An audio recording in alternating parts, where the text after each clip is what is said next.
2017 সালের পূর্বে আমরা কিন্তু যে সময় আমাদের বাধ্যবাধকতা ছিল না এলডব্লিউজি সনদের, সে সময় কিন্তু আমরা আমেরিকান বায়ার বলেন বা ইউরোপিয়ান বায়ারদের কাছে আমরা সাউথ কোরিয়ান বায়ারদের কাছে আমাদের পণ্যগুলো সেল করতে পারতাম। ওই সময় কিন্তু আমাদের কাঁচা চামড়ার একটা মূল্য ছিল। যেমন আমরা ৳৩,০০০ ৳৪,০০০ পর্যন্ত কাঁচা চামড়া আমরা ক্রয় করেছি। কিন্তু দুর্ভাগ্যজনক বিষয় হলো যে সময় শিফটিং করলাম, সেখানে কিন্তু আপনার অর্ধেক ট্যানারিকে আমরা নিয়ে যেতে পারলাম, আর অর্ধেক ট্যানারিকে আমরা নিয়ে যেতে পারলাম না। ওইসব ট্যানারিগুলো আপনার পুঁজি সংকটের কারণে, বিশেষত আপনার যে খাসি এবং ছাগলের যে চামড়াগুলো হয়, যে প্ল্যান্টগুলো ছিল হাজারীবাগে, তার ভিতরে ৩০ থেকে ৩৫ টি প্ল্যান্ট ছিল। সেখানে কিন্তু আমরা ৫ টি ৬ টি প্ল্যান্ট আমরা সাভারে স্থানান্তর করতে পেরেছি।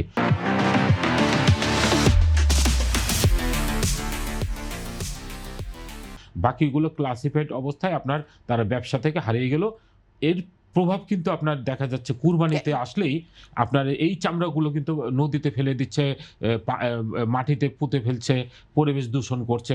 এটার কোনো ম্যানেজমেন্টের আসলে ওইভাবে প্ল্যানটা আমাদের কাছে নেই। না, তাহলে কি এখানে প্রশ্ন ওঠে না যে ৩০% ব্যবসায়ীরা যে স্থানান্তরিত হলো না বা হারিয়ে গেল, এটা পরিকল্পনার অভাব ছিল কি তার মানে? জি, অবশ্যই এখানে পরিকল্পনার অভাব ছিল। দেখুন, এইখানে একবার আমি ১ম এই বলেছি যে এইখানে এই সাউথ এশিয়ার রিজনের ভিতরে এত সুন্দর পরিকল্পিত ২০০ একর জায়গার উপরে যে ট্যানারি শিল্প প্রতিষ্ঠিত হয়েছে, সেখানে কিন্তু ট্যানারি মালিকদেরকেই স্থানান্তর করা হয়েছে। এইখানে কিন্তু ব্যাকওয়ার্ড লিঙ্কেজ অনেক আপনার ছিল, যারা কিনা স বর্জ্যটাকে, সলিড ওয়েস্টটাকে ম্যানেজমেন্ট করত।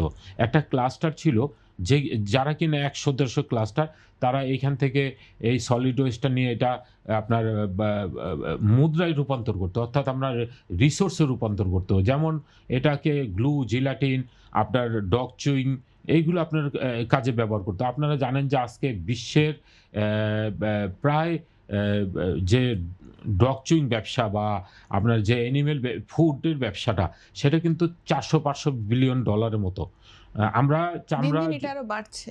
এটা আরো দিন, দিন বাড়ছে। চাহিদা বাড়ছে। আপনি দেখবেন যে বাংলাদেশেও বা আমার কাছে যে তথ্য আছে যে ৳৪০০ থেকে ৳৫০০ কোটি কিন্তু ডগ ফুড এবং ক্যাট ফুড আপনার কিন্তু ইম্পোর্ট করে নিয়ে আসতেছে।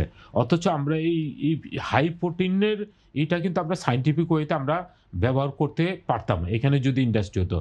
তারপরও আমরা মনে করি যে এখানে চাইনিজ একটি বা কোম্পানি আপনার সাভারে একটি ফ্যাক্টরি তৈরি করেছে।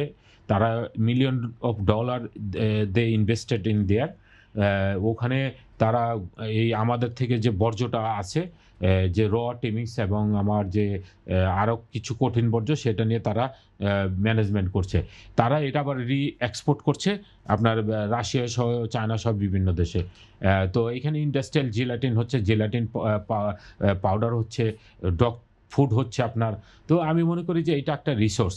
তো ওই ক্লাস্টারদেরকে কিন্তু আমরা নিয়ে যেতে পারি না এই সাভারে।